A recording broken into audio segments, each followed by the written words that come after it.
deja el consejo. Estoy diciendo a la puerta.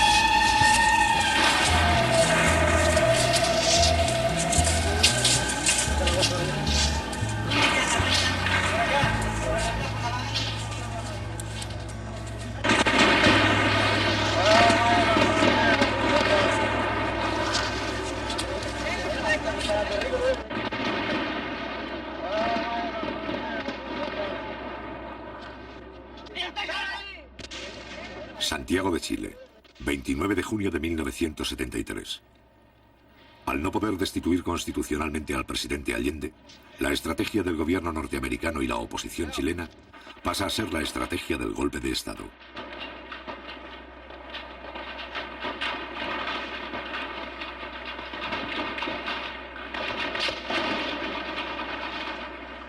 Después de su fracaso en las elecciones presidenciales de marzo de 1973, la oposición inicia la aplicación rigurosa de un plan insurreccional.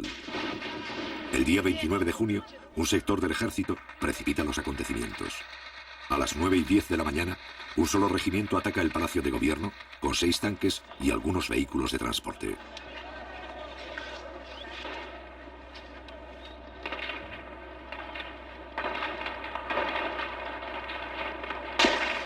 Un poco más tarde, un corresponsal argentino filma su propia muerte. También registra, 2 meses antes del golpe final, la verdadera cara de un sector del ejército chileno.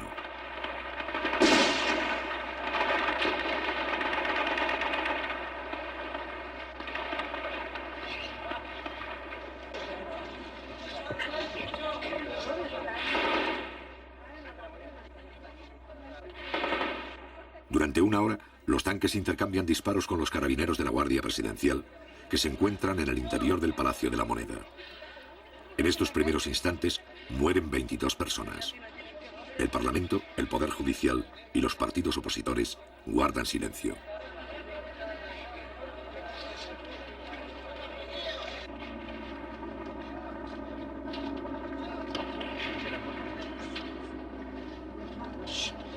Sin embargo, las tropas golpistas no reciben el apoyo del resto de las Fuerzas Armadas.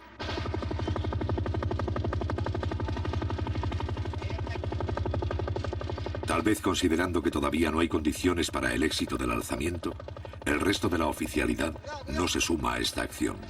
Mientras tanto, las tropas leales inician el primer contraataque para romper el cerco. ¡Cuidado, cuidado, que sale aquí!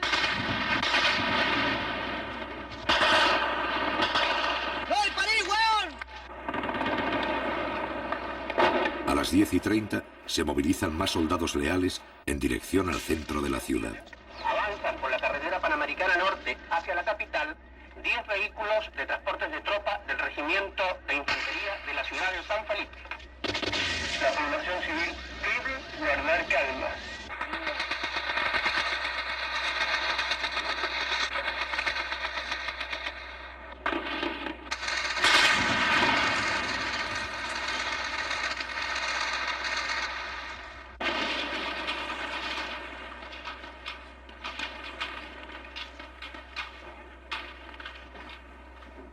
Al cabo de un breve enfrentamiento, los tanques sublevados inician la retirada. El comandante en jefe del ejército, general Carlos Prats, dirige en persona las operaciones. A las 11 de la mañana, cuando todavía se combate, el presidente de la República entra en el Palacio de Gobierno. A esa misma hora, llega otra columna de soldados leales, encabezado por el ministro de Defensa, José Toá.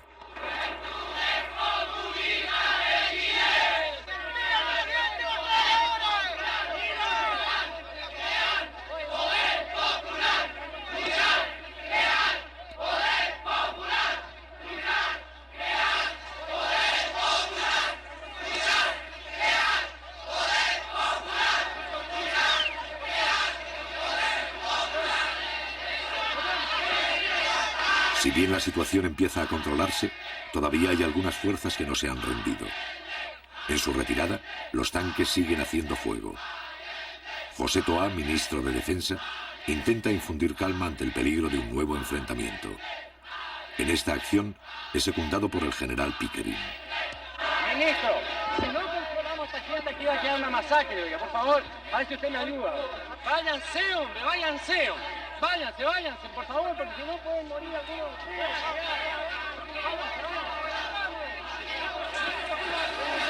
Los generales Pickering, Sepúlveda y Prats encabezan el grupo de oficiales más resueltos en sofocar la asonada. En cambio, otros altos mandos se limitan a permanecer expectantes. Tal es el caso de Augusto Pinochet, más tarde jefe del gobierno militar, que esta vez se suma a las fuerzas leales. A las 11:30 horas, el general Carlos Prats asegura al ministro de Defensa la rendición de los alzados y señala la ubicación de sus propias tropas. Pero en el lado sur de la moneda están las escuelas suboficiales, en el lado norte está el regimiento Will. Pero el general Prats va a considerar indispensable la declaración del estado de sitio para controlar la situación. Hay que declarar el estado de sitio inmediatamente. Porque esta situación de otra manera no se puede controlar.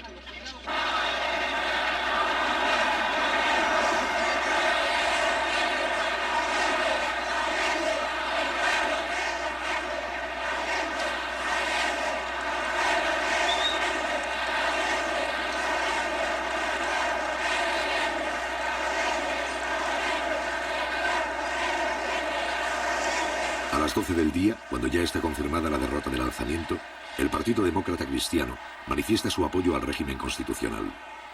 El otro sector de la oposición, el Partido Nacional, se niega a hacer declaraciones, en tanto que la directiva del grupo fascista Patria y Libertad se refugia en la Embajada del Ecuador, confesándose así como los autores del cuartelazo.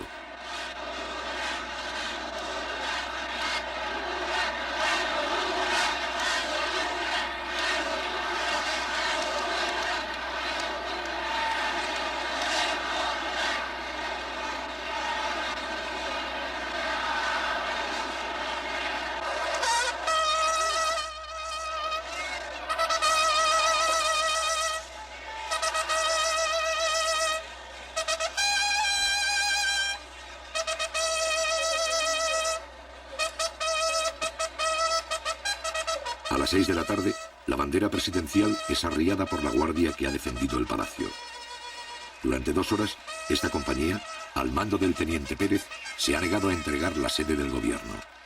Junto con el general Prats, son los héroes de la jornada.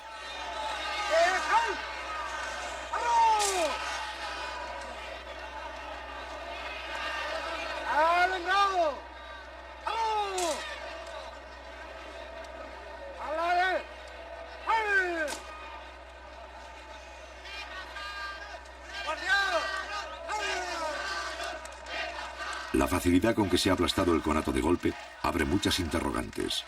La sublevación indica que una parte de la oficialidad simpatiza con ella y que solo el temor a tener que enfrentarse a otras unidades del ejército impide que se sumen a la rebelión. En consecuencia, Allende se apoya en los oficiales constitucionalistas y descarta las acciones que puedan debilitar el carácter legal de su gobierno.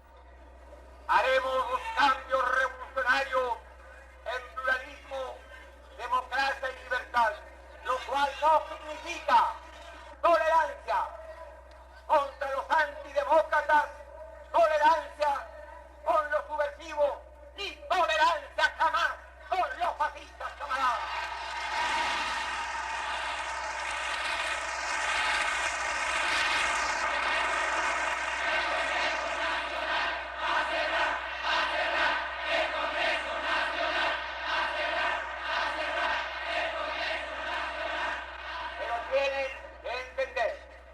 ¿Cuál es la real posición de este gobierno? No voy porque sería absurdo cerrar el Congreso. No lo voy a hacer.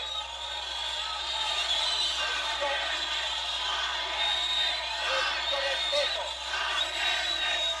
Pero si es necesario,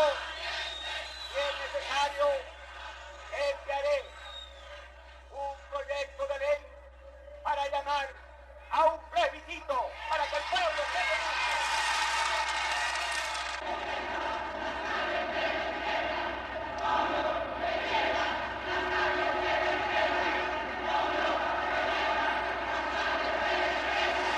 Al otro día, Allende solicita al Congreso la aplicación del estado de sitio.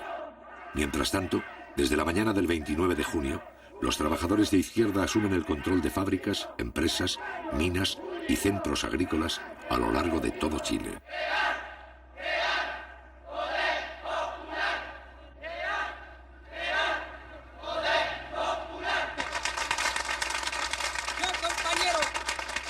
De los 500 trabajadores de fábrica de envase ha sido la siguiente: fortalecer los cordones industriales, fortalecer los consejos comunales, fortalecer la junta de vecinos, fortalecer las CAP, fortalecer todos los organismos vivos de la comunidad, compañeros. Compañeros, nosotros creemos que es necesario aprovechar esta coyuntura para pasar a la ofensiva también en términos de ganar nuevos sectores, ¿no es cierto?, en términos de pasar nuevas industrias al área social. Trabajadores, estamos en nuestro puesto de combate, que es nuestra fuente de trabajo, construyendo los elementos necesarios para defenderlos hasta el último ante cualquier arremetida del fascismo o ante cualquier intentona de otros sectores de las Fuerzas Armadas que intentaran derrocar el gobierno. Nosotros creemos que debemos asegurar bien nuestro puesto de combate, que está en las industrias primero. Al mismo tiempo se fortalecen todas las formas de poder popular, en especial los cordones industriales. Cada cordón industrial es una agrupación de fábricas y empresas que coordinan las tareas de los trabajadores de una misma zona. En las principales ciudades del país se han constituido 31 cordones industriales, de los cuales 8 pertenecen a Santiago. Compañero, ¿a qué representa usted aquí? Cordón Macul, compañero. ¿Usted, compañero, qué Cordón Macul. ¿Usted, compañero, qué Cordón Cerrillo, Maipú. ¿Usted, compañero, qué representa? Cordón Cerrillo. ¿Usted, compañero, Cordón Vicuña Maquena. ¿Usted, compañero, qué Cordón Vicuña Maquena. compañero, qué representa? Cordón O'Higgins. ¿Qué representa? El sindical del Partido Radical. Con el apoyo de los cordones, el gobierno pone bajo el control permanente del Estado algunas fábricas de carácter estratégico, utilizando para ello los mecanismos legales. Compañeros, como todos sabemos, grupos fascistas intentaron derribar el gobierno y al parecer todavía existen ramificaciones de ello. Por lo tanto, sigue el peligro latente contra un proceso que ha iniciado y tomado en sus manos la clase trabajadora. Hoy se resolvió lo que sigue, teniendo presente que la industria de envases de papel aluminio Alusa ha suspendido la entrega de sus productos, lo que constituye un entorpecimiento de la distribución. Y vistos el Decreto Supremo número 338 y la Ley número 16.464, resuelvo. Primero, requísese el uso y goce del establecimiento industrial, maquinarias y demás elementos necesarios para la producción y o distribución de la fábrica de envases Alusa. El 2 de julio, la ley sobre el estado de sitio propuesta por Allende es sometida a la aprobación del Parlamento. Esta ley consiste en otorgar al jefe del Estado facultades extraordinarias. Mediante ellas, el presidente podría nombrar, trasladar y destituir a los jefes militares que crea conveniente. Ofrezco la palabra. Ofrezco la palabra. Cerrado el debate. Durante los 3 gobiernos anteriores, la implantación del estado de sitio ha sido autorizada 2 veces. Los señores diputados que rechacen la proposición les ruego levantar la mano.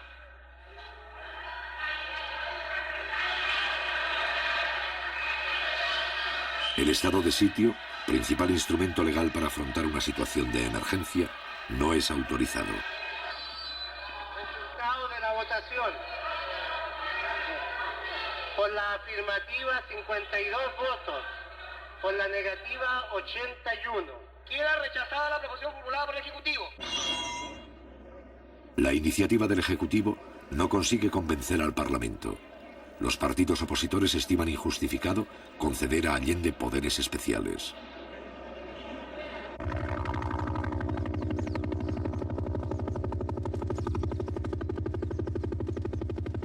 El 2 de julio, el mismo día en que el Congreso rechaza el estado de sitio, la oficialidad de la Armada ordena a sus tropas efectuar un allanamiento en Valparaíso.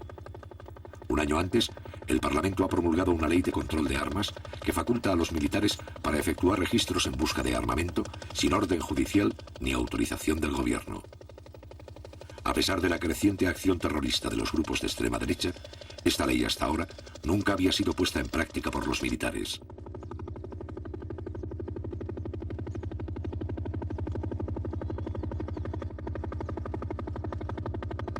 Cada allanamiento incluye el cerco de la industria, la detención temporal de los trabajadores y su posterior interrogatorio. Así, sin salirse de la legalidad, algunos oficiales comienzan a actuar contra los empleados y obreros de las fábricas. En este primer allanamiento no se encuentran armas.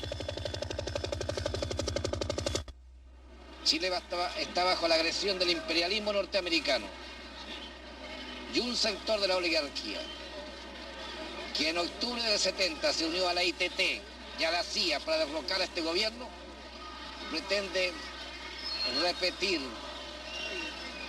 una intentona de esa naturaleza. Entonces la lucha en este momento tiene un carácter patriótico y nacional. Chile tiene pleno derecho a regirse de acuerdo con la voluntad de su pueblo.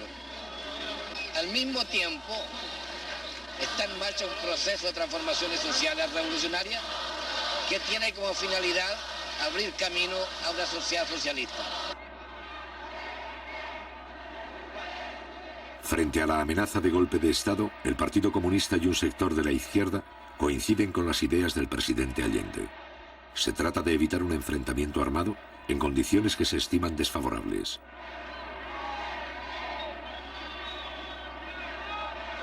Para ello, este sector plantea apoyarse en los mandos militares que respetan el sistema democrático. En el plano político, tanto Allende como este sector desean llegar a un acuerdo mínimo con la democracia cristiana. Ellos han desarrollado toda una campaña en estos días. Continúan con su campaña orientada a señalar que se trata, en el caso del gobierno popular, de un gobierno ilegítimo. Yo quiero preguntarle al señor Víctor García Carcena cuál es la opinión del Partido Nacional acerca de los hechos del 29 de junio, del tancazo que culminara con la muerte de más de 20 personas inocentes. Yo quiero preguntarle cuál es su opinión, porque el diario La Tribuna, al día siguiente de este hecho, señalaba que se trataba de un show, porque la Radio Agricultura, durante los momentos en que se desarrollaba el intento faccioso, lanzaba, ¿no es cierto?, al aire consignas tales como: por fin ha llegado el día que tantos chilenos esperaban, por fin las Fuerzas Armadas se han decidido a enfrentar este gobierno totalitario, marxista y los otros epítetos que el partido del señor Víctor García Carcena coloca. Este es un delito político. Este es un atentado en contra de nuestro pueblo. El más grave atentado precisamente contra la democracia y el régimen constitucional que ellos dicen defender de la boca para afuera. Don Víctor García Carcena ya fue encarcelado en una ocasión por el gobierno de la democracia cristiana en 1967 por sus actuaciones sediciosas en nombre del Partido Nacional. Buenas noches, señores telespectadores. Como ustedes pueden ver y han oído, el joven estudiante me ha emplazado a mí diciéndome que soy sedicioso. Óiganlo bien, pero mírenlo a él y mírenme a mí. Miren esa vida y miren la mía. Yo no sé cómo no se han caído las cámaras de vergüenza. Esta es la pura verdad. El que dedicó su vida a la revolución, el que no ha hecho otra cosa, nada más que revolución, frente a un hombre que durante 35 años ejerció su profesión, que fue 25 años profesor de la universidad, que se ha ganado él su vida con su esfuerzo. El joven estudiante me emplaza y dice: miren al sedicioso. Es decir, simplemente, como es ridículo, voy a ir a otras cosas. No funciona el régimen sin virtudes republicanas. Ese es mi pensamiento. Todo el mundo lo conoce y así lo he practicado. Yo no condeno a los desesperados. Yo no condeno a la gente que hoy día, al pobre camionero pisoteado que toma una piedra. No condeno tampoco a la gente que reclama y que se alza. No soy partidario, ni he sido nunca, de ningún alzamiento. No soy partidario de los golpes ni de las aventuras, pero hoy día comprendo y entiendo cómo un país entero no puede vivir tranquilo cuando sus más apremiosas necesidades, como lo acaba de reconocer ella como dueña de casa, no pueden ser satisfechas. Se ha retratado de cuerpo entero. Ha mostrado el rostro sedicioso, el rostro golpista del Partido Nacional. Y señora Anzieta, aquí está el principal riesgo al régimen constitucional y a la democracia que usted dice defender. El señor Víctor García Carcena, y ustedes lo escucharon, señores telespectadores, acaba de decir que él no condena el alzamiento del 29 de junio, materializado por una unidad traidora, sin duda, a la limpia tradición de nuestras Fuerzas Armadas. no condena el asesinato de más de 22 personas. No lo condena, al revés. No ha tenido aquí, eso sí, la suficiente franqueza para decir que lo aplaude, como lo aplaudió su radio, la Radio Sociedad Nacional de Agricultura, como lo aplaudió su diario, el diario La Tribuna, que al día siguiente dijo que era un autogolpe, un show montado por el gobierno de la Unidad Popular. Y repítalo aquí, señor Víctor García. No he dicho que ha apoyado el alzamiento, no me tergiverse porque eso no lo admito. Pronúnciese claramente. Sí, acabo de pronunciarme claramente y no le voy a hacer más caso. Quiero que explicarle a ustedes, señores telespectadores, que nuestro sistema es el sistema no de odio de clases, ni de lucha de nada. Es lo que se llama la integración nacional. Eso es lo que perseguimos. Perseguimos es que todos nos sentamos miembros de una misma patria. Como en Uruguay. Nos sentamos fraternales. ¿Para qué me interviene con otros países que no tienen como nada Brasil? que ver? Usted parece que fuera boliviano. No se ponga, no se desespere, don No, Víctor García. por favor. No se ponga histérico, por favor, permítame continuar. Estos son los ¿Se problemas. enferma? ¿De dónde provienen los atentados en contra de la democracia y de la libertad? Para obstaculizar e impedir el diálogo y para irnos, en definitiva, al camino de la guerra civil, que es el camino que necesita don Víctor García Garcena, la pacífica paloma de la paz que hemos visto aquí frente a las cámaras, que aspira a instaurar en Chile una dictadura fascista igual a la de José María Bordaberry en Uruguay, y si no pronuncia, señor García, a la de Brasil y a la de Bolivia, y lo repito y lo emplazo.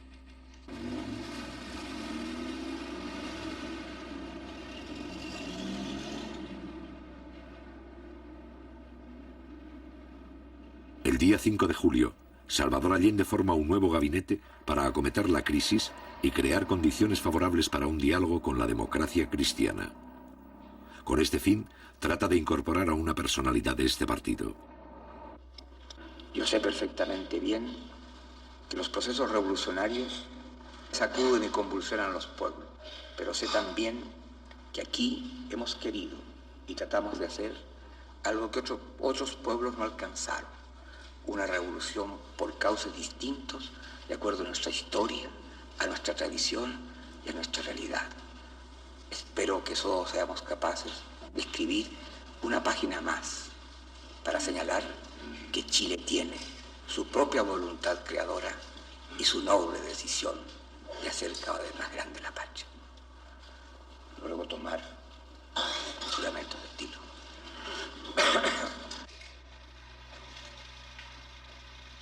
Finalmente quiero agradecer que llamé al rector de la Universidad Católica, Fernando Castillo, y le pedí que formara parte del gabinete. Lamentablemente tenías compromisos que yo respetaba. Respeté entonces las razones y a pesar de muy buena disposición, no pude contar con la colaboración de Fernando Castillo. Sé sí que contará el país con su colaboración en cualquier circunstancia. He querido informarles plenamente de esto y además reiterar que tengo confianza en que superaremos las horas difíciles con el esfuerzo de todos. Muchas gracias.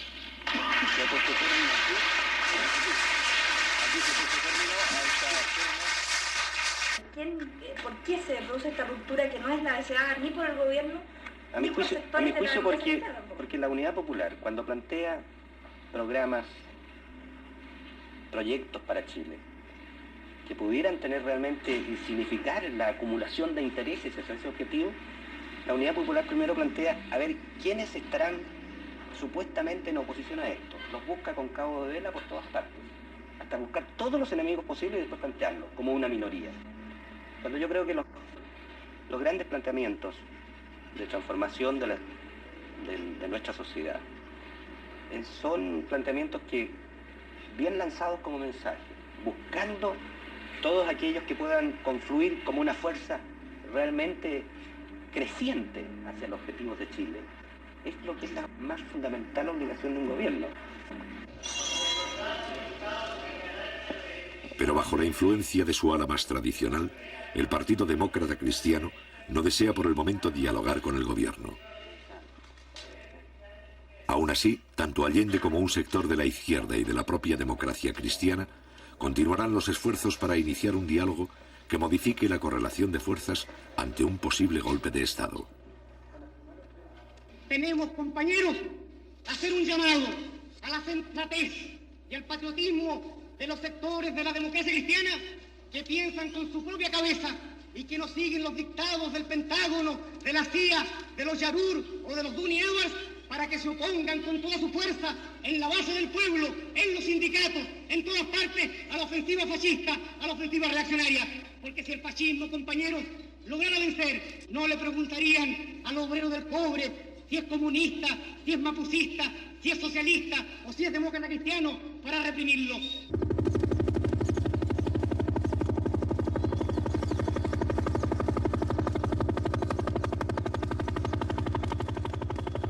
El día 8 de julio, la Infantería de Marina efectúa un allanamiento en Valparaíso.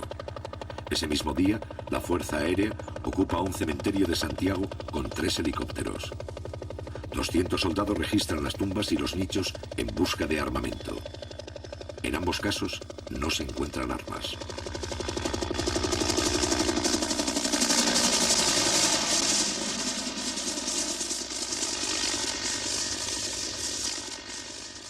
Ya es una cosa ya del otro mundo, se puede decir lo que están haciendo estos momios diariamente. Pues mira, venir a sacar los muertos, ¿cómo se le ocurre? ¿A dónde se ha hecho que los muertos? Porque ellos no tienen balas, no tienen nada, ¿cómo los van a matar? ¿No le parece? Sacarlos los pobrecitos de ahí. De ahí un hueso se le tira quizás a dónde para que lo hubieran muerto a ellos. Así que mañana pasado, en la misma noche, los mandan a aviones listos. Los matan a todos y como somos indefensos, aquí nos quedamos. Pues. ¿Y habría que armar al pueblo entonces? Por supuesto, claro, y eso es lo que tiene que hacer el gobierno. Y ya lo más pronto al gobierno, porque si no lo hacemos nosotros, imposible que... Nosotros somos la fuerza de él, porque por él, o sea, él está de presidente por nosotros, porque nosotros lo sacamos, no ellos, porque los ricos jamás van a tirar para nosotros. Y todo lo que tenemos nosotros ahora lo tenemos por el gobierno de ahora, porque nosotros nunca habíamos tenido nada. Así que, ¿cómo no va a estar agradecido uno del gobierno? Eso es lo que hay que hacerle entender a alguna gente que todavía está errada. Tienen su mente medio extraviada y no me atrevo. Tienen su mente medio extraviada y no comprenden las obras que se hacen. Uno que está cada día saliendo a trámite cosas, ve lo de arriba, ve el esfuerzo que hacen por los pobladores. Así que... ¿Qué es lo que tenemos que hacer nosotros para defender este gobierno? Unirnos. En primer lugar... Si vienen con armas ellos, ¿cómo le respondemos? Tendríamos que también tener cómo defendernos. Yo creo que ese es el pensamiento de todos aquí. Al menos aquí nadie tiene un arma en este campamento, nadie. Y usted sabe que con mano, con palo no se puede hacer nada. Si vienen ellos con un arma de fuego no se puede hacer nada. Existen las organizaciones de defensa por parte de los trabajadores. Existen las brigadas que en un momento determinado pudieran moverse. Pero no existen los elementos populares para defender las industrias, ni existen los elementos populares siquiera para movilizar trabajadores en una franca disposición de combate o de lucha callejera contra algunos sectores militares o algunos sectores del fascismo provistos de esos elementos. ¡Milicia popular! ¡Milicia popular! El día 12 de julio, el Partido Socialista hace pública su posición frente a la amenaza de golpe. Los soldados, marinos, aviadores y carabineros no pueden prestarse en ningún momento y bajo ninguna circunstancia para asesinar trabajadores. Y llegado el caso de que algunos oficiales se alzaran, los oficiales, suboficiales, clase y soldados no tienen la obligación de prestarle obediencia. Aún más claro, no solo tienen el deber de negarse a acatar órdenes que signifiquen disparar contra el pueblo o participar en aventuras golpistas contra el gobierno o los trabajadores, sino que oponerse activamente a ellas. La burguesía debe estar clara que no puede actuar impunemente. A cada acción subversiva, a cada atentado contra Chile y su gobierno, los trabajadores responderán invariablemente utilizando todos los métodos y con todos los recursos que sea necesario. Nuestro partido piensa de que la toma de empresas, fábricas, fondos, es una respuesta legítima de la clase obrera y de los trabajadores a la actitud sediciosa y golpista de la derecha. Hemos dicho de que la reacción debe pensar cada uno de sus pasos. Sobre la posición del partido frente a estos allanamientos que hacen los militares de nuestra industria a la búsqueda de armas, que considero que es una forma ofensiva hacia la clase, porque considero que los trabajadores, si en algún momento se hubiesen armado, es para defender a su gobierno, el gobierno de los trabajadores. Entonces, usted como abogado y jurista, ¿cierto?, podría explicarnos cuándo es legal, ¿no es cierto?, y cuándo es ilegal. Porque aquí aparece una cosa, nosotros apareceríamos en la ilegalidad tratando de defender al gobierno de los trabajadores, como trabajadores mismos, si tomásemos la precaución de adquirir algún armamento. Yo creo que el pueblo, para defender a su gobierno, debe recurrir a todos los medios de que disponga.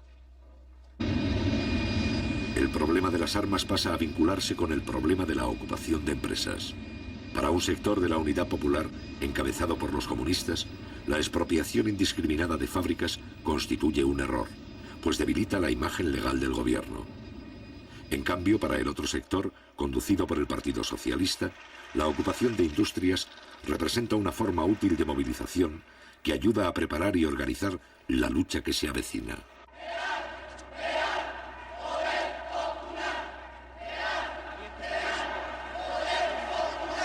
Este sector afirma que el choque armado con la derecha es inevitable y que la única forma de encarar un golpe es con la organización de las masas, fortaleciendo el poder popular, en especial los cordones industriales.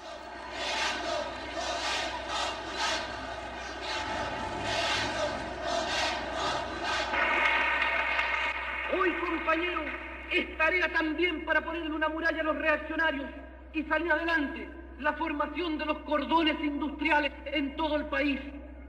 Se trata, compañeros, que los dirigentes sindicales nuestros tomen esa tarea como una tarea prioritaria de ellos, que se conecten compañeros de otras empresas, que en sus sindicatos planteen a los otros dirigentes la necesidad de vincularse con los compañeros de la otra cuadra, con los compañeros de más allá.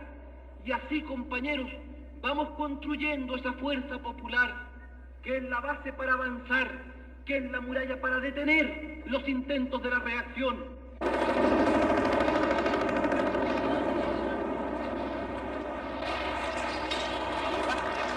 El 19 de julio, el regimiento Arauco ocupa la central de trabajadores en la ciudad de Osorno. Al otro día, personal de la Marina realiza otro allanamiento en Concepción. En ambos casos no se encuentran armas. El 12 de julio, el movimiento de izquierda revolucionaria, MIR, desde fuera de la Unidad Popular, plantea sus posiciones. A lo largo y ancho del país se oye un solo grito que resuena en las fábricas, fundos, poblaciones y liceos, en los cuarteles del pueblo. El llamado a crear, fortalecer y multiplicar el poder popular, el poder de los comandos comunales, el poder de los obreros y los campesinos. Los revolucionarios y los trabajadores deben de inmediato extender las tomas de fábricas y fundos, multiplicar las tareas de defensa, impulsar el poder popular como gobierno local autónomo de los poderes del Estado. Los suboficiales y carabineros deberán desobedecer las órdenes de los oficiales golpistas. Y en ese caso, todas las formas de lucha se harán legítimas. Entonces, sí que será cierto que los trabajadores, con los soldados, los marineros, los carabineros, los suboficiales y los oficiales antigolpistas, tendrán el derecho a construir su propio ejército, el ejército del pueblo.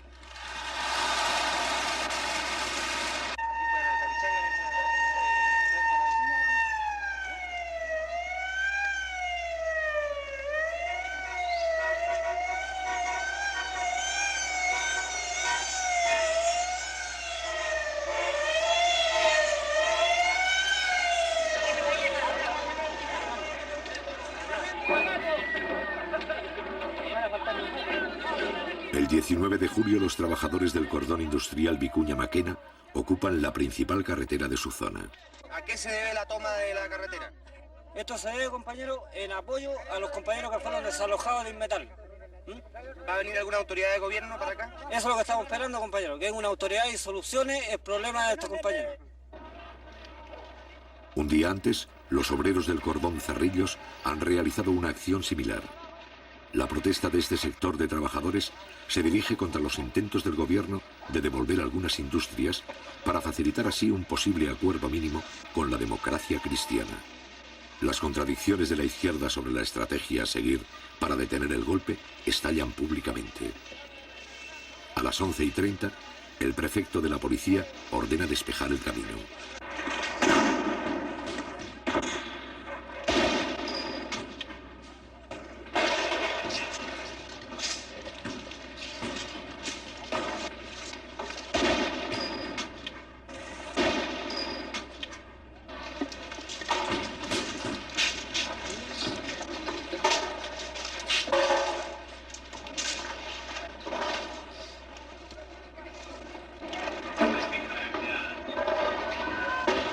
Los carabineros solo pueden avanzar hasta la primera barricada. Más allá, hay 4.000 obreros a lo largo de 7 kilómetros.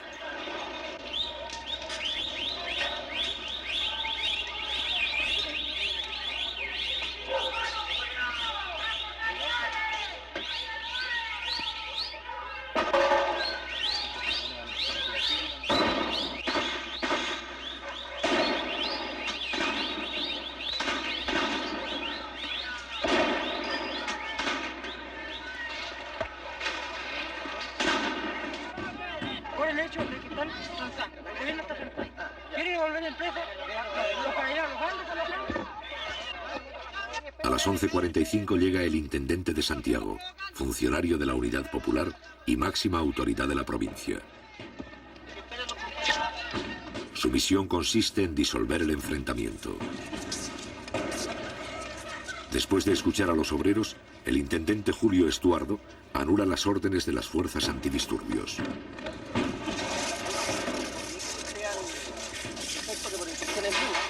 No se va a mover nada aquí y ustedes se van a retirar a 2 cuadros más allá. ¿Ah? Así que retírense las fuerzas policiales. Ojalá más allá de Avenida Mata. ¿Ah? Y comuníquenle al prefecto que es una instrucción mía. Ya, gracias. La policía debe retirarse, pero el problema de las fábricas ocupadas va a seguir debatiéndose con la presencia de los delegados de la Central Única de Trabajadores. La CUT determinó una comisión que iba a ver los casos de las industrias que están hoy día en manos de los trabajadores. Y esa comisión está hoy día estudiando esos problemas a través con los organismos que corresponden, Corfo y Ministerio de Economía.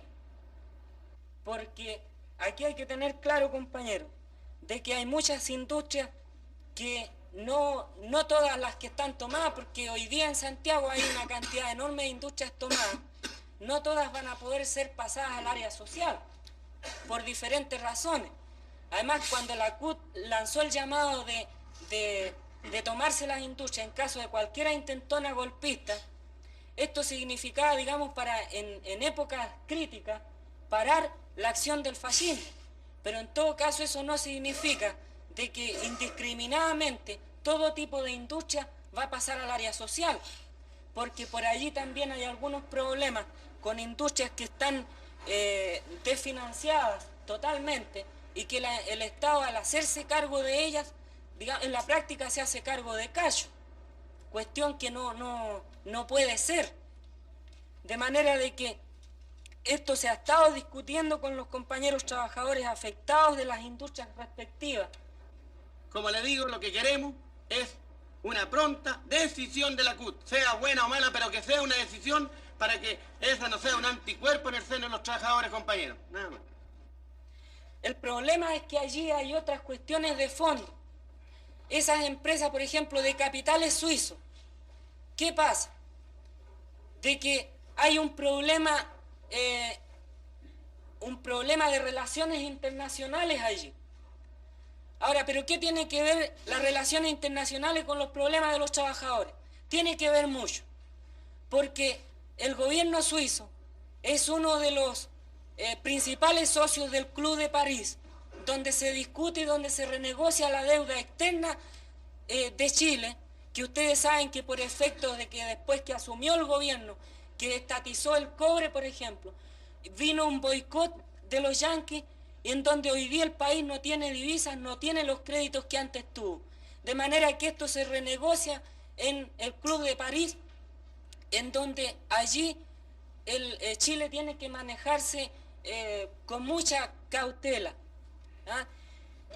Entonces, aquí no se trata de internacional, se trata de pasar a la red social toda la industria que a nosotros nos interesa, sin transar con nadie, compañero. Ese es el punto.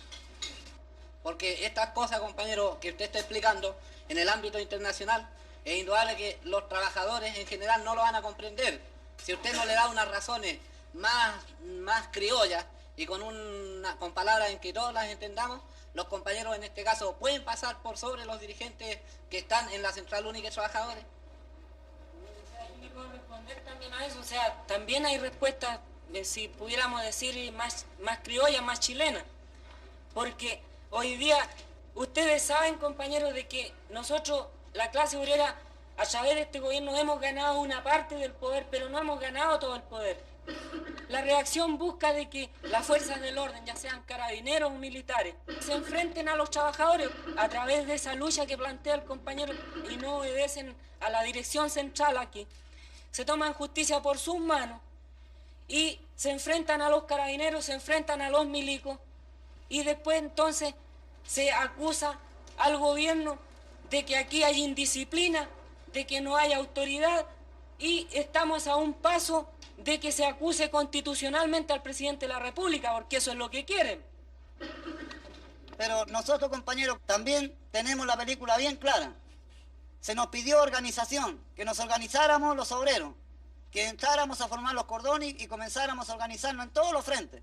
Nos hemos organizado, compañeros, en los frentes poblacionales. Nos hemos organizado en los frentes obreros, en los sindicatos.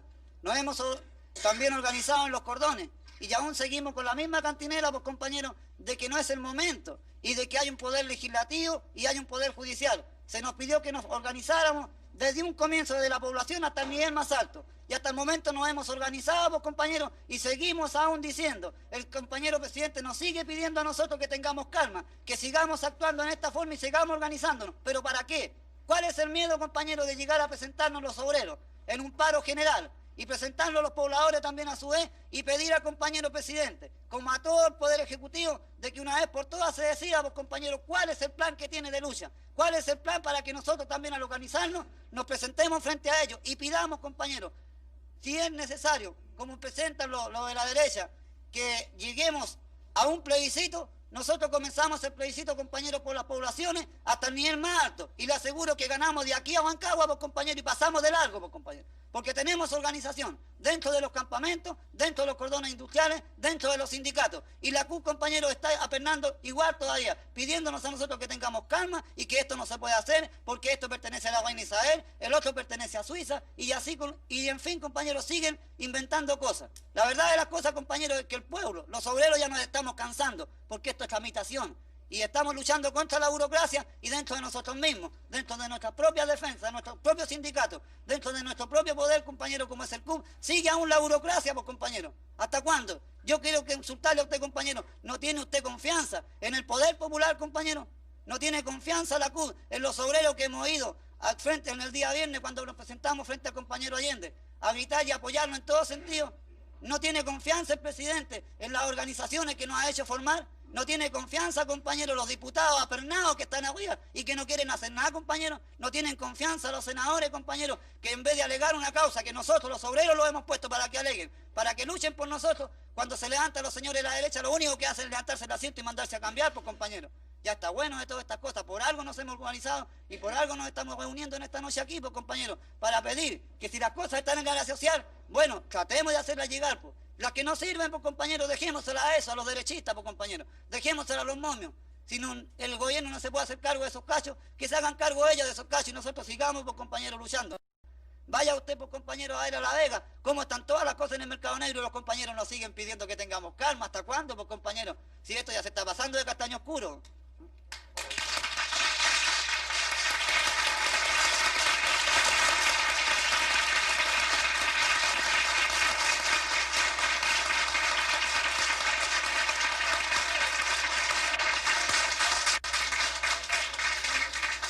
¿Acaso ustedes no saben la composición de clase que existe hoy día en las Fuerzas Armadas, compañeros? ¿No saben ustedes que la mayoría de la oficialidad están por el golpe? Porque aquí, compañeros, aquí el poder no solamente se logra con la buena organización, está la buena organización, pero también tenemos que tener algún peso que contrapese el real poder que tiene la reacción en este momento. Y por eso que estamos hablando en la Central Única de los comités de protección. ¿Y qué es lo que son los comités de protección? Comités de protección de las industrias, de la producción y también comités de protección para la guerra, pues compañeros. Son cuestiones que no se pueden hablar así y de entrar a dar detalles porque no podemos caer en esos errores. Pero aquí tenemos que prepararnos los trabajadores para entrar al combate en todos los terrenos. Y en esa pelea está hoy día la CUT. Que hayan deficiencias, yo las acepto, compañeros. Pero el problema surge cuando quieren existir organizaciones con cierta dirección paralela al organismo de los trabajadores. Y es por allí donde va mal la cosa. Y por eso, compañeros, es que yo reconozco de que aquí hay muchos compañeros que plantean cuestiones no malintencionadas, pero que son cosas que hay que discutirlas más profundamente, compañeros. No se puede gratuitamente catalogar a tal o cual organización, a tal o cual dirigente, de tal o cual defecto. Porque yo creo que las organizaciones las integramos todos. Y todos tenemos algún grado de responsabilidad. Y ustedes tienen su organización, pues, compañeros, para plantear este tipo de problemas. Y estamos de acuerdo de que aquí hay que buscar las salidas correspondientes a los problemas que hoy día están planteados. Pero no nos olvidemos, compañeros, de que aquí hay un gobierno que está presidido por el compañero Allende y que tenemos que obedecer a esa dirección, que hay un organismo que son los trabajadores y que hay organismos que son los partidos de la clase que también entregan orientación, pues, compañeros.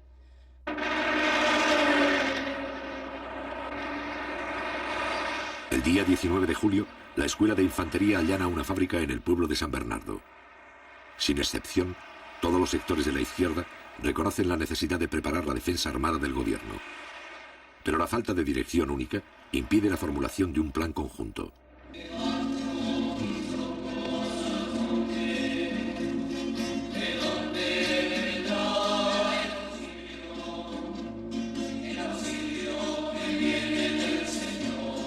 El 20 de julio, en vista de la creciente ola de violencia, la Iglesia Católica lanza públicamente un llamado en favor del entendimiento pacífico.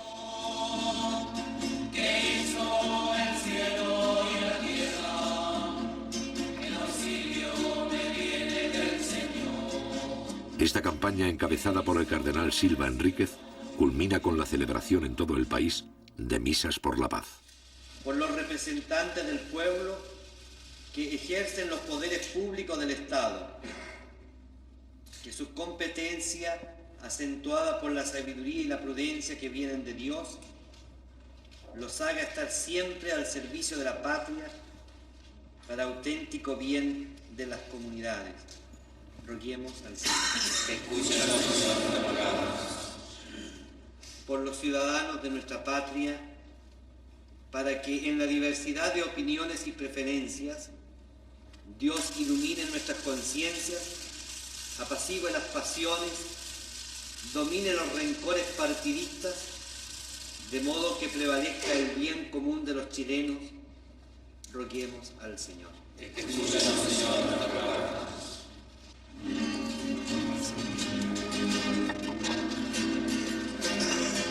El llamado a la pacificación que hace la Iglesia coloca a algunos jefes de la democracia cristiana en una posición difícil. Durante 20 días se han negado a aceptar el diálogo con Allende. Si ahora no deponen su actitud, entrarán en contradicción con la posición pública de la Iglesia.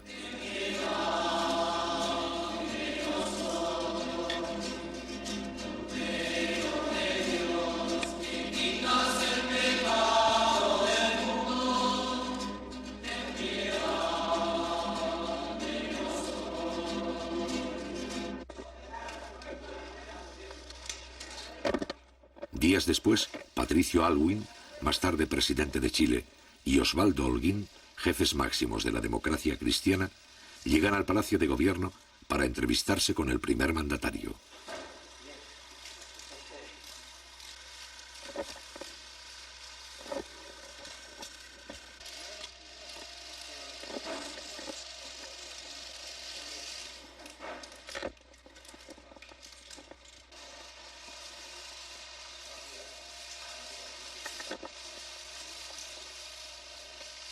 Consciente de las discrepancias, pero convencido de su estrategia, Allende se muestra dispuesto a lograr un entendimiento mínimo que evite la ruptura constitucional.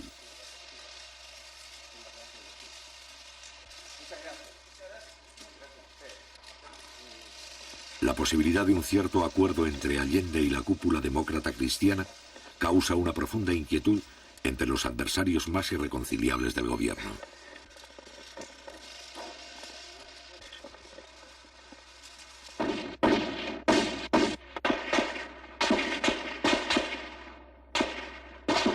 El 27 de julio, a la 1:30 de la madrugada, la extrema derecha asesina al comandante Arturo Araya Peters, edecán naval del presidente Allende.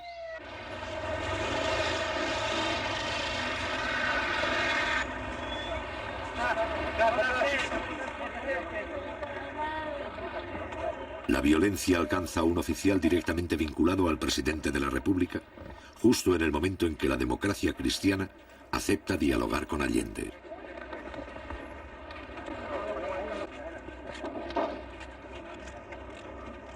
Hombre de confianza del presidente, Araya se había convertido en el principal enlace entre el gobierno y los oficiales constitucionalistas de la Marina.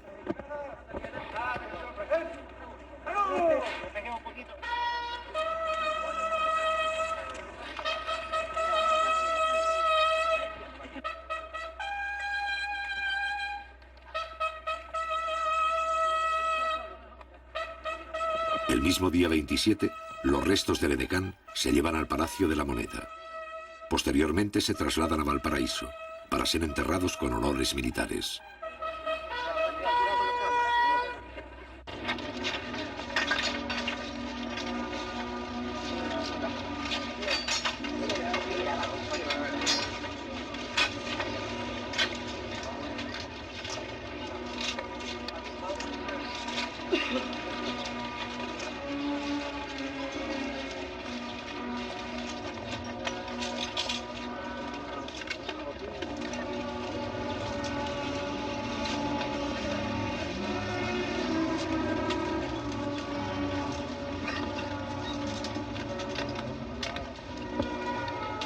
Durante 40 años, las Fuerzas Armadas chilenas no han necesitado intervenir para asegurar la continuidad del sistema. Sin embargo, a mediados de 1973, cuando el régimen corre peligro de ser sobrepasado por el proceso revolucionario, la mayoría de los oficiales parece dispuesta a intervenir.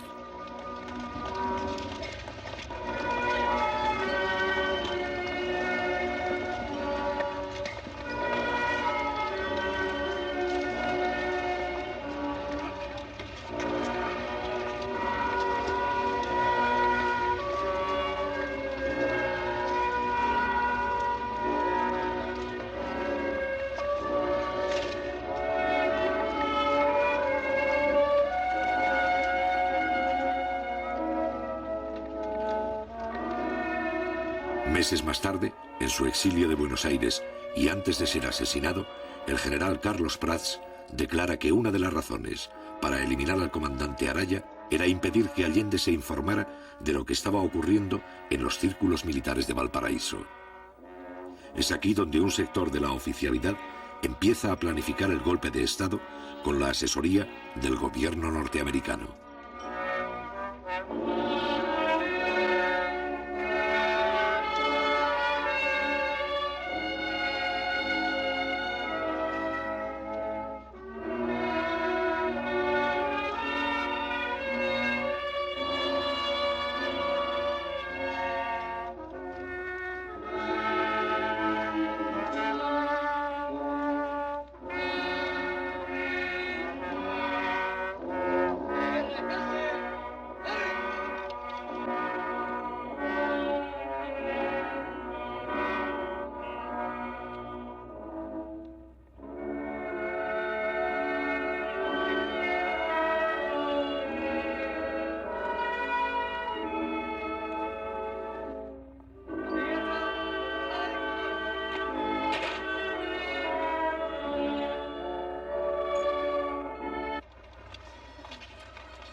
Raúl Montero, jefe de la Armada, defensor de la Constitución, la muerte de Arturo Araya significa la pérdida de uno de sus mejores oficiales constitucionalistas.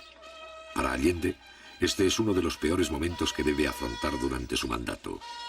Para José Toribio Merino, más tarde miembro del gobierno militar, la muerte del edecán no altera sus planes.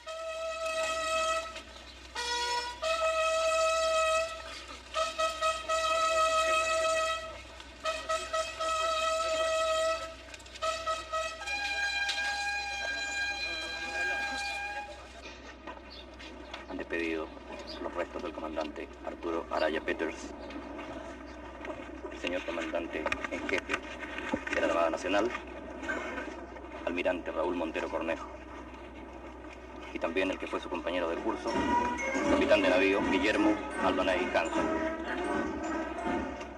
Aquí en el Camposanto del Cerro Cárcel rinden honores 2 secciones de la Escuela de Submarinos y la banda de la Escuela de Armamentos. Brillante fue la trayectoria por las filas de la Armada del comandante capitán de navío Arturo Araya Peters, su excelencia el presidente de la República, doctor Salvador Allende, ministros de Estado, los jefes de las Fuerzas Armadas.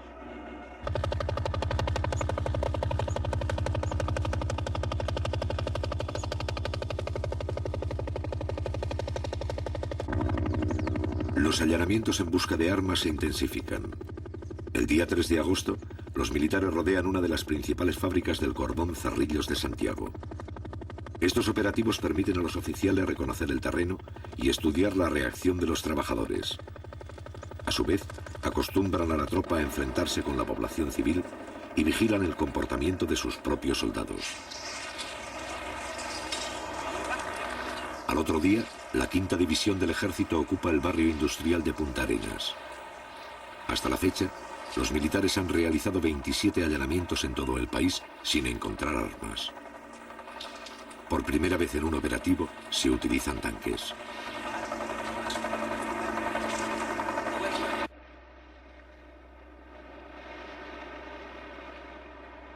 Durante esta semana, los empresarios del transporte declaran un paro por tiempo indefinido.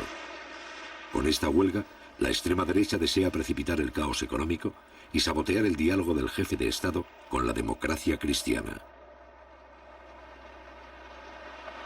Los empresarios concentran sus vehículos en determinados puntos estratégicos para dar la impresión de fuerza y mantener la cohesión interna. Según revelaciones posteriores del New York Times, los huelguistas son financiados con $5 millones que provienen de la Agencia Central de Inteligencia, CIA. Cada uno de los 35.000 empresarios recibe $4 diarios al cambio del mercado negro.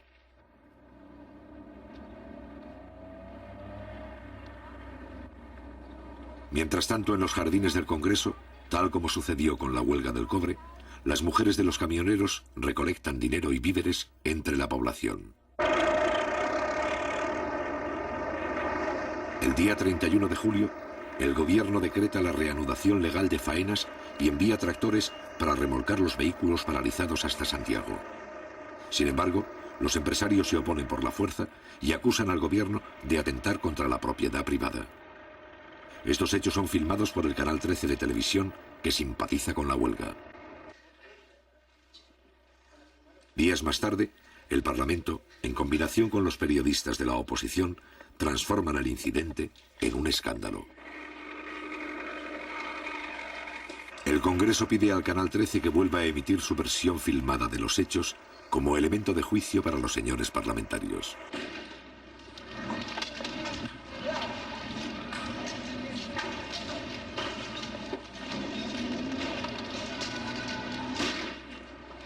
Avalando el reportaje, los parlamentarios consiguen retransmitir estas imágenes al público varias veces, presentándolas como un documento de carácter oficial.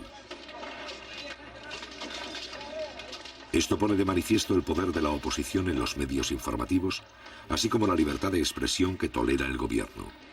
El bloque opositor controla el Canal 13, primera sintonía de Santiago, así como el 75% de las radios y el 70% de la prensa escrita. En este caso, la incautación de los camiones sirve para alimentar una campaña de desprestigio gubernamental.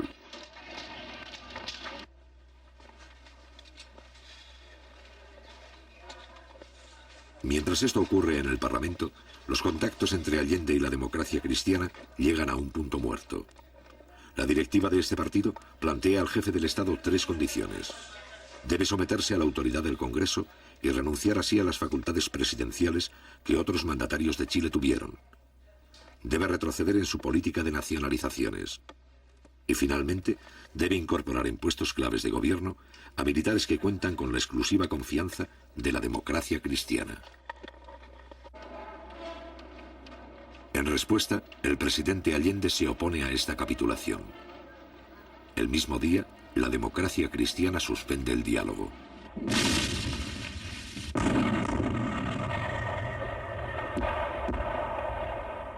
Interrumpido el diálogo, toda la oposición se suma a la escalada antigubernamental.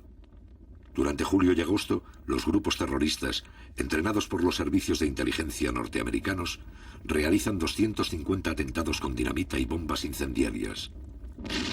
Ante el creciente vacío de autoridad, Allende logra el apoyo de los comandantes en jefe de las Fuerzas Armadas y consigue que los militares acepten compartir responsabilidades frente a la situación. Un país no puede vivir sometido a la amenaza de desalmado. Las calles de Santiago fueron sembradas ayer por publicaciones como esta. Ahí habría que preguntarse quién las paga, dónde se imprimen, cuáles son las empresas que se prestan para que se atente contra la vida nacional, contra el gobierno, contra el país. 8 medidas para arrocar al gobierno. Con esa impudicia se está actuando.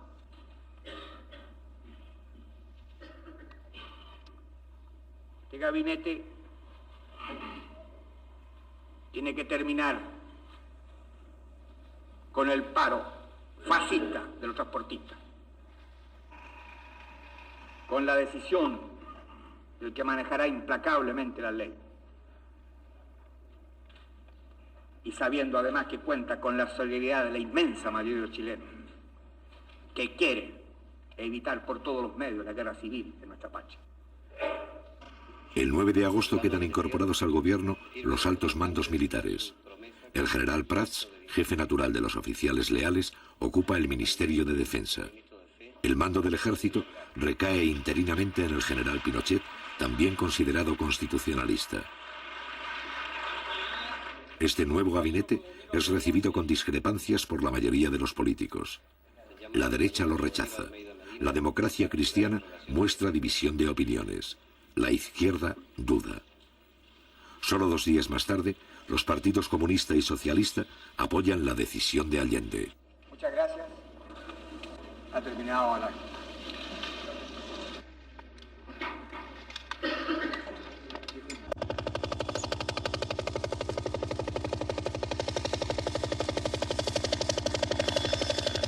El 11 de agosto se realiza la primera gestión del gabinete cívico-militar para requisar camiones. Sin embargo, las iniciativas de los altos mandos chocan con la mayoría de los oficiales que miran con simpatías el paro y se muestran hostiles para sancionar a los huelguistas. Esto pone en evidencia que una parte del aparato militar también está implicado en la ofensiva contra el gobierno. Según revelaciones posteriores de la prensa norteamericana, William Colby, exdirector de la CIA, nunca desmintió el apoyo de su cuerpo en la preparación y sostenimiento económico de la huelga, al ser interrogado por la Cámara de Representantes en Washington en octubre de 1973.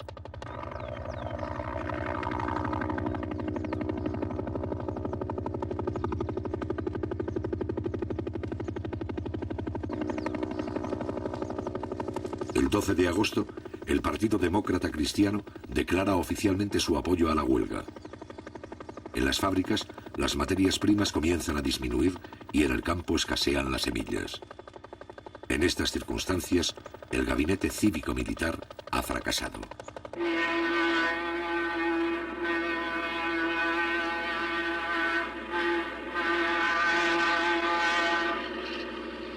Pero la respuesta popular frente a la huelga continúa.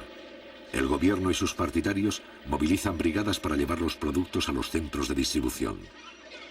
Ante el cierre del comercio, una parte de la población apoya las juntas de abastecimiento y fortalece los llamados almacenes populares. Cada almacén popular está formado por los vecinos de un sector que compra los alimentos directamente al Estado y los vende a precio de costo. En poco tiempo, la mitad de Santiago se beneficia con el abastecimiento directo.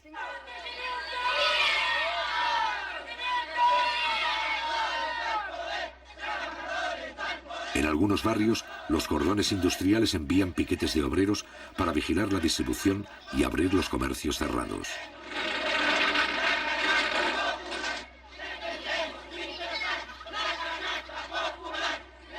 En este momento y por primera vez, el poder popular se adelanta a la policía en el mantenimiento del orden público y el control de los comerciantes.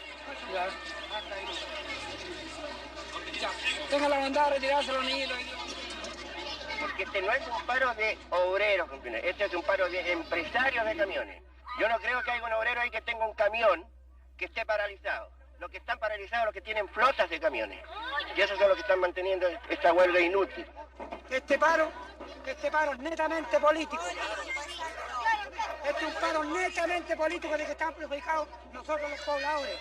Nosotros estamos pagando todas estas tremendas colitas aquí. Si la cuestión de los camiones se ponen a trabajar, se termina esta cuestión de cola. Pero los trabajadores conscientes salimos a la calle, salimos, luchamos y cumplimos nuestra misión como trabajadores, defendiendo toda la fuente de trabajo y seguimos produciendo y cargando mercaderías para allá y para acá a pulso, cosa que en la población no le faltara ningún alimento. Eso se lo demostramos todos los trabajadores, al compañero presidente, a la autoridad de gobierno. Un sector de los transportistas que apoya al gobierno organiza convoyes para mantener la distribución de alimentos entre las provincias. La población también desarrolla un sistema de abastecimiento por familia denominado canasta popular.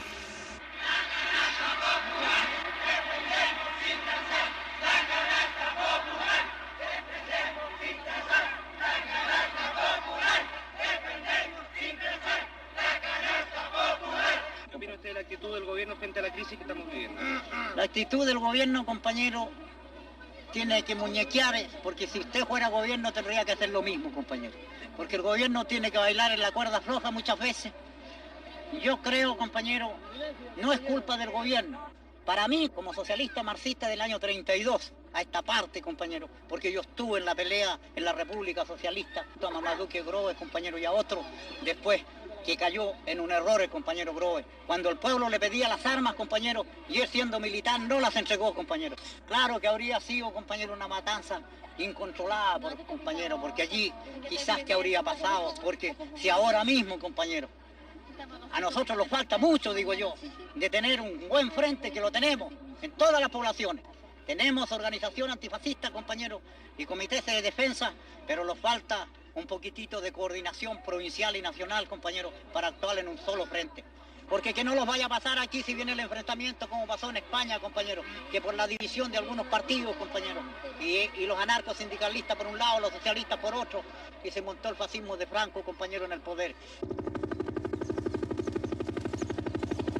Mientras tanto, en Valparaíso, un grupo de la marinería detecta la conspiración naval e informa a varios jefes de la izquierda.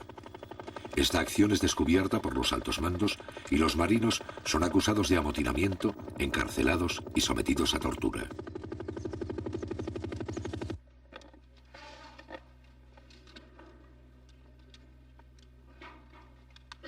Mediante un acuerdo en la Cámara de Diputados, la oposición rompe definitivamente el 22 de agosto con el régimen constitucional.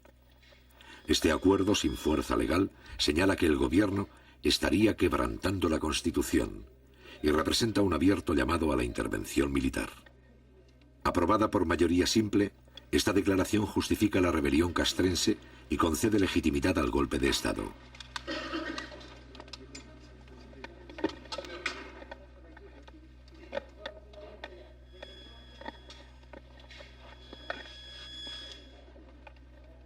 A partir de ese momento, los hechos se precipitan.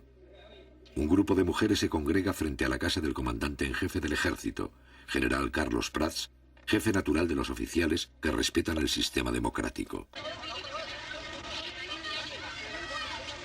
La manifestación, donde participan las esposas de 6 generales, es para señalar a Carlos Prats de que ya no tiene el apoyo de la cúpula militar. Al otro día, la Junta de Generales le niega su respaldo y Carlos Prats resuelve presentar la renuncia.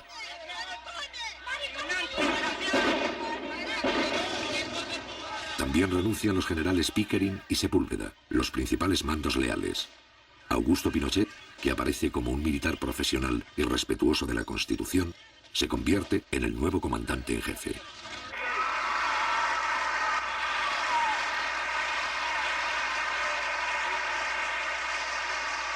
Mientras la conspiración avanza, la oposición civil inicia la última ofensiva. El 14 de agosto, en la Universidad Católica, las mujeres del movimiento Poder Femenino se reúnen para apoyar la huelga del transporte. Es por eso que esta lucha de los transportistas, que ya se libró en octubre, esta vez tiene que ser una batalla hasta las últimas consecuencias. Así lo hemos entendido todos los que estamos apoyando a los transportistas en su justa lucha.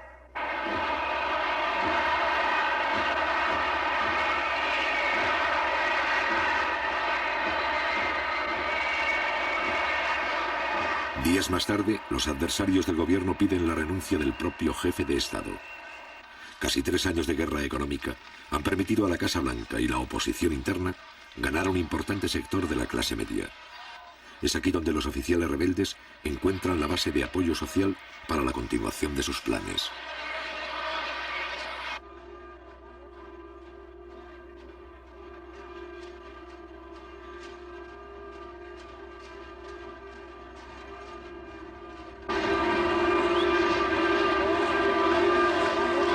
El día 4 de septiembre se cumple el 3er aniversario del triunfo electoral de Salvador Allende.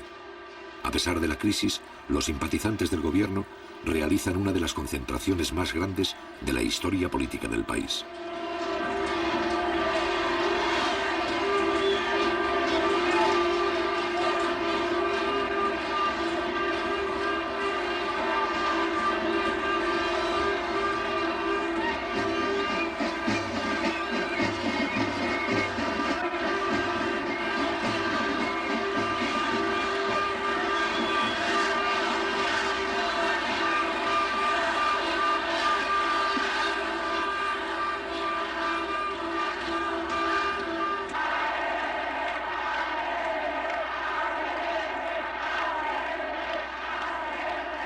A partir de las 5 de la tarde, más de 800.000 personas desfilan ante el presidente de la República. 3 días después, Salvador Allende informa a sus colaboradores que desea convocar un plebiscito para resolver por la vía democrática la continuidad del gobierno. La fecha marcada para dar a conocer públicamente este plebiscito es el día 11 de septiembre. Mientras tanto, el desfile continúa. Al mono que especula, cortarle la fisura, y que no fuera poco, cortarle los 2 cocos. Al mono que especula, cortarle la fisura.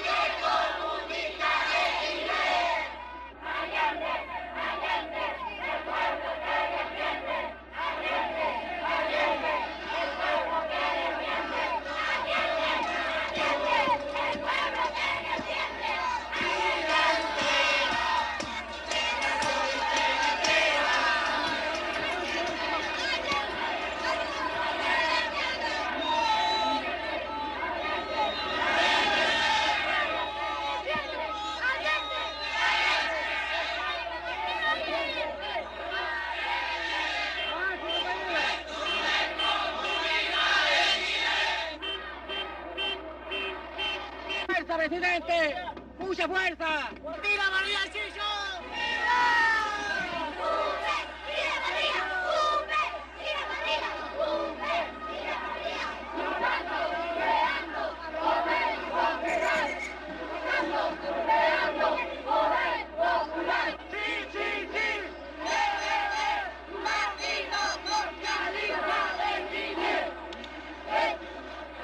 ¡Socialista!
Frente a este pueblo movilizado, pero sin armas, va a entrar en acción el último recurso de la oposición interna y del Departamento de Estado norteamericano. Les habla el presidente de la República, desde el Palacio de la Moneda. Informaciones consignadas señalan que un sector de la marinería habría aislado Valparaíso y que la ciudad estaría ocupada. En todo caso, yo estoy aquí, en el Palacio del Gobierno, y me quedaré aquí defendiendo el gobierno que represento por la voluntad del pueblo.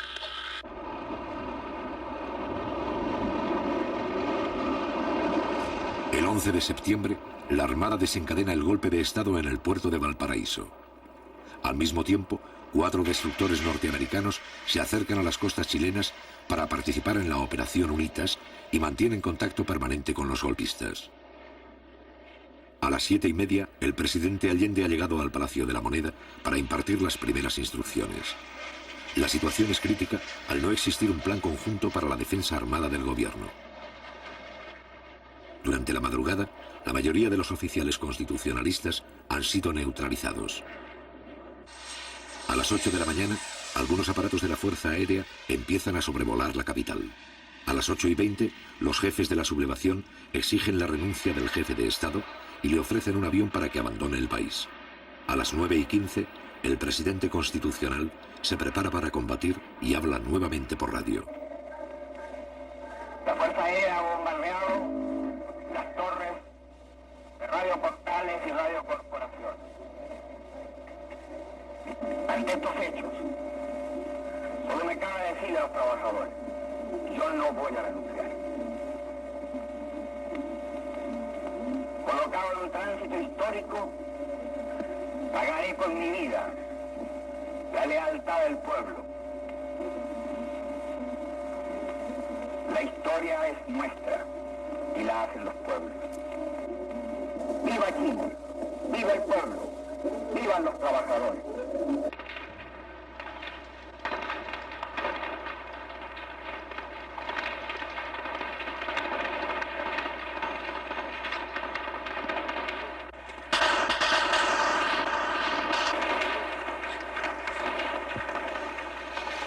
Al cabo de algunas horas de resistencia, los militares envían a Salvador Allende un ultimátum. Si no se rinde, la aviación iniciará el bombardeo. Ante estos hechos, el primer mandatario deja en libertad de acción a la guardia del palacio, quienes hacen abandono del edificio. Junto al presidente Allende, que rechaza la rendición, permanecen 40 combatientes civiles dispuestos a enfrentar el ataque.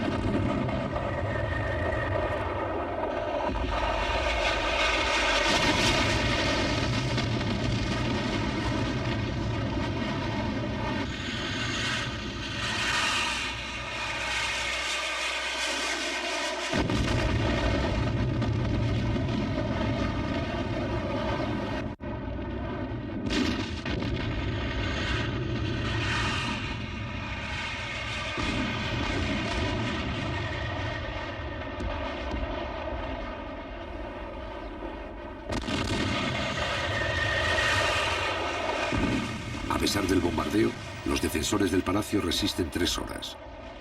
Al mismo tiempo, se producen pequeños combates en varios lugares de Santiago y provincias. A las 2:15 de la tarde, el presidente Allende muere en La Moneda. A las 9 de la noche, los jefes de la sublevación se presentan públicamente al país. Las Fuerzas Armadas y de Orden han actuado en el día de hoy solo bajo la inspiración patriótica de sacar al país del caos que en forma aguda lo estaba precipitando el gobierno marxista de Salvador Allende. La Junta mantendrá el poder judicial y la asesoría de la Contraloría. Las cámaras quedarán en receso hasta nueva orden. Eso es todo.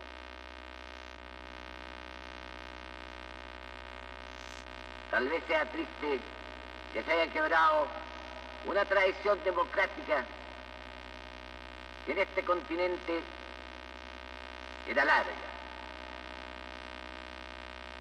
Pero cuando el Estado pierde sus calidades, vienen aquellos que por mandato mantener su vigencia, asumir ese cargo. Hoy lo hacemos. Estamos seguros que Chile entero tiene que comprender el sacrificio que nos significa. No se trata de aplastar tendencias o corrientes ideológicas, ni de ejercer venganzas personales, sino, como dije, de restablecer el orden público y volver al país por la senda del cumplimiento de la Constitución y las leyes de la República. Después de 3 años de soportar el cáncer marxista que nos llevó a un descalabro económico, moral y social que no se podía seguir tolerando por los sagrados intereses de la patria, nos hemos visto obligados a asumir la triste y dolorosa misión que hemos acometido. No tenemos miedo, sabemos la responsabilidad enorme que cargará sobre nuestros hombros, pero tenemos la certeza, la seguridad de que la enorme mayoría del pueblo chileno está con nosotros, está dispuesto a luchar contra el marxismo, está dispuesto a extirparlo hasta las últimas consecuencias.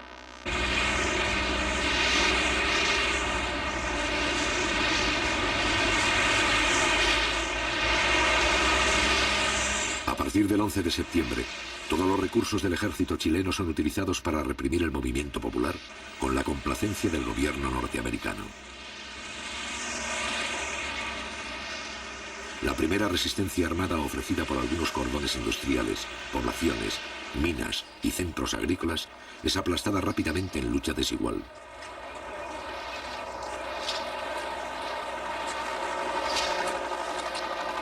Cientos de personas pierden la vida y los principales campos deportivos se convierten en campos de concentración.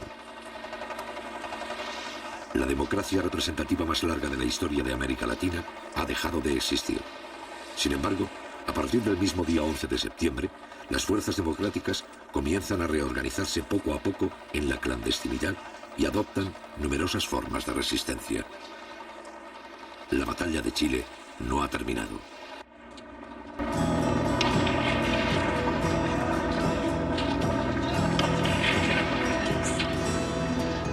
Shh.